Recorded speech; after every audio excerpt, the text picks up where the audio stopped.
প্রিয় দর্শক শ্রোতা, আসসালামু আলাইকুম। দুনিয়ায় মানুষ প্রেরণ করেছেন আল্লাহ।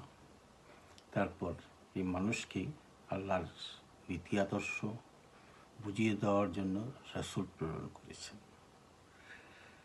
মানে আল্লাহর প্রতিনিধি, রাসূল অর্থ প্রতিনিধি, আল্লাহর প্রতিনিধি, বার্তাবাহক তিনি আল্লাহ প্রেরণ করেছেন। কেন করেছেন? আমি মওলানা মোহাম্মদ আব্দুর রহিম রহিমাহুল্লাহর আল্লাহর হক বান্দার হক থেকে পড়ে শোনাচ্ছি কেন পাঠিয়েছেন। নবী ও রাসূল প্রেরণের মূলে যে দর্শন নিহিত রয়েছে তা আল্লাহ নিজেই বলে দিয়েছেন। ইরশাদ হয়েছে, বলা হয়েছে, আমরা কখনোই আযাব দানকারী হই না যতক্ষণ না কোনো রাসূল পাঠাই। বনী ইসরাইল 15 নম্বর আয়াত। অর্থাৎ পূর্বেই নবী রাসূল পাঠিয়ে মানুষকে ভালো মন্দ, ন্যায় অন্যায় ও পাপ পূর্ণ সম্পর্কে আল্লাহর আদেশ নিষেধ, হালাল হারাম ও সন্তুষ্টি অসন্তুষ্টির কথা জানিয়ে না দিয়ে মানুষকে আযাব দিয়ে দেওয়া আল্লাহর নিয়ম নয়। কেননা তা করা না হলে মানুষের পক্ষে আযাব থেকে রক্ষা পাওয়া কোনো ক্রমেই সম্ভব হতে পারে না। এরূপ অবস্থায় কোনো কাজের জন্য মানুষকে আযাব দেয়া যুক্তিসঙ্গত হতে পারে না। না জানিয়ে এই কাজে তোমার পাপ, এই কাজ করো না, এটা না জানিয়ে তো আল্লাহ আযাব দিতে পারেন না। তাই এরূপ অবস্থায় কোনো কাজের জন্য মানুষকে আযাব দেওয়া যুক্তিসঙ্গত হতে পারে না। তাই আল্লাহ তাআলা পূর্বাণে নবী রাসূল পাঠিয়ে বাস্তবভাবে জরুরি জ্ঞান দানের ব্যবস্থা গ্রহণ করেছেন।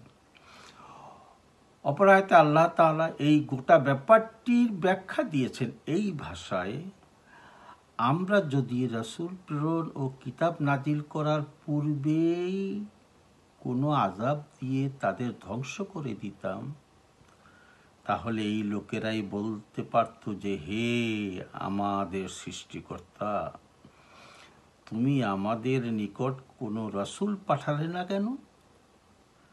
তাহলে দুনিয়ায় লাঞ্ছিত, অপমানিত ও জাহান্নামে নিক্ষিপ্ত হয়ে লজ্জিত হওয়ার পূর্বেই আমরা তোমার আয়াত সমূহ মেনে চলা শুরু করে দিতাম।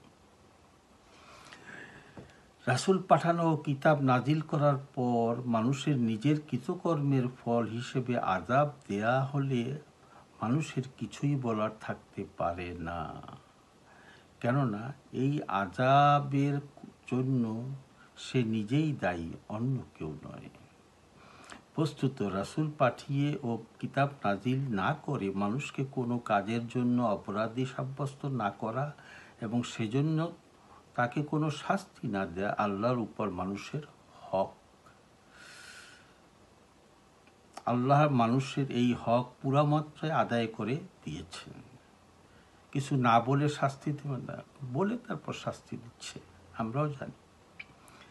এক্ষণে মানুষের কর্তব্য হচ্ছে আল্লাহর প্রেরিত রাসূল সাল্লাল্লাহু আলাইহি ওয়াসাল্লামকে এবং তার কিতাব কুরআন পুরোপুরি মেনে চলা।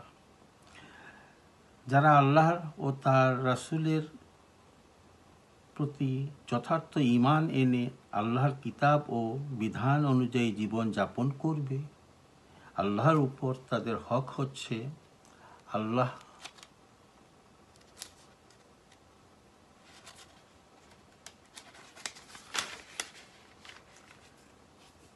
নিজেই দয়া করে এই হক স্বীকার করে নিয়েছে যে আল্লাহ তাদেরকে জান্নাত দান করবেন।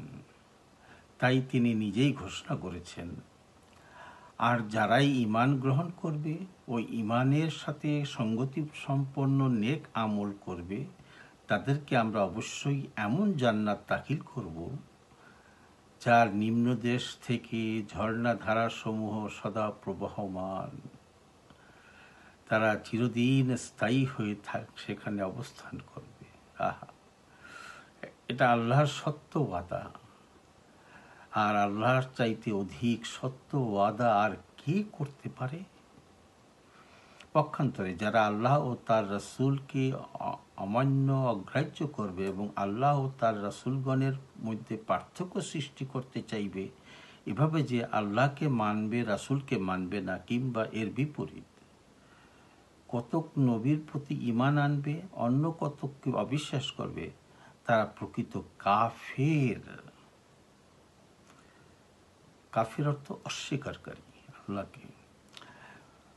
এবং কাফেরদের জন্য অপমানকর আযাব প্রস্তুত করে রেখেছি, আল্লাহ রেখেছেন সেসব।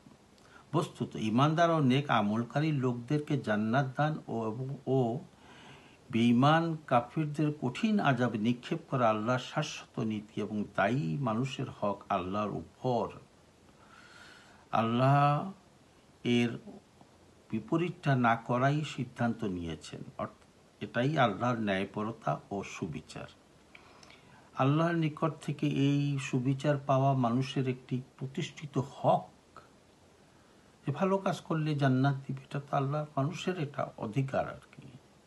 সূরা আল আরাফে বলা হয়েছে, জান্নাতবাসীরা জাহান্নামীদের লক্ষ্য করে জিজ্ঞেস করবে, আমরা আমাদের সৃষ্টিকর্তার ওয়াদাসমূহ বাস্তবভাবে সত্যরূপে পেয়েছি, তোমরা কি তোমাদের রবের ওয়াদা সত্যরূপে পেয়ে গেছো? জান্নাতবাসীরা জাহান্নামীদের বলবে, জবাবে তারা বলবেন, হ্যাঁ পেয়েছি। বস্তু আল্লাহ মানুষের নিকট অনেক ওয়াদা করেছেন। সে ওয়াদাসমূহকে বাস্তবভাবে পূরণ করা, ওয়াদা খেলাপ না করা আল্লাহর নিজেরই এক স্থায়ী নীতি। আর আল্লাহর উপর মানুষের হক হচ্ছে তিনি কোনো ওয়াদারই খেলাপ করেন না।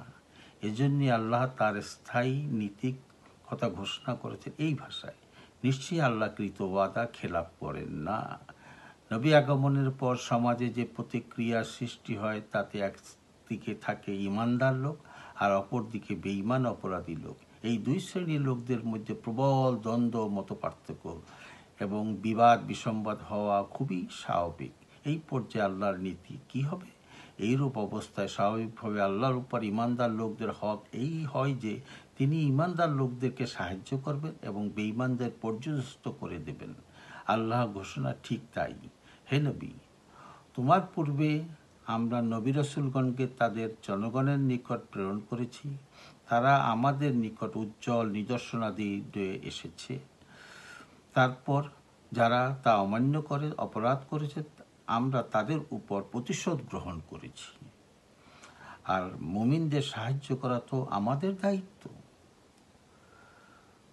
আল্লাহ নিজেই মুমিনদের সাহায্য করার, ইসলাম ও কুফরের দ্বন্দ্ব, ইসলামের পক্ষে সংগ্রামকারীদেরকে কাফিরদের মোকাবিলায় বিজয়ী করার নীতি ও দায়িত্ব নিজের উপর তুলে নিয়েছেন আল্লাহর উপর ঈমানদার লোকদের হক হিসেবে। অতএব ঈমানদার লোকদের দায়িত্ব কর্তব্য হলো আল্লাহর এই দায়িত্ব পালন করার, ঈমানদারদের এই হক আদায় করার সুযোগ ও ক্ষেত্র তৈরি করে দেয়া। আর তা তখনই সম্ভব যখন ঈমানদার লোকেরা দ্বীন ইসলামের বিজয় প্রতিষ্ঠার লক্ষ্যে দ্বীনের দুশমনদের বিরুদ্ধে সর্বাত্মক জিহাদে ঝাঁপিয়ে পড়বে। এটাই হলো আল্লাহরই। আর নবী রাসূল প্রতিনিধি এখন কোরআন হাদিস সব কিছু আমাদের সামনে আছে। আমরা বলতে পারবো না, হ্যাঁ আল্লাহ আমরা তো শুনিনি, আমরা তো জানি না তোমার বিধান কি। সবই আমাদের সামনে আছে। প্রতিদিন কত বাদ নসিহত করছে, টেলিভিশন রেডিও কোথায় আছে বাদ আছে, সব জায়গায় এখন আমরা শুনতে পাচ্ছি আল্লাহর কি বলেছেন আমাদেরকে মানুষকে ঠিক করার জন্য।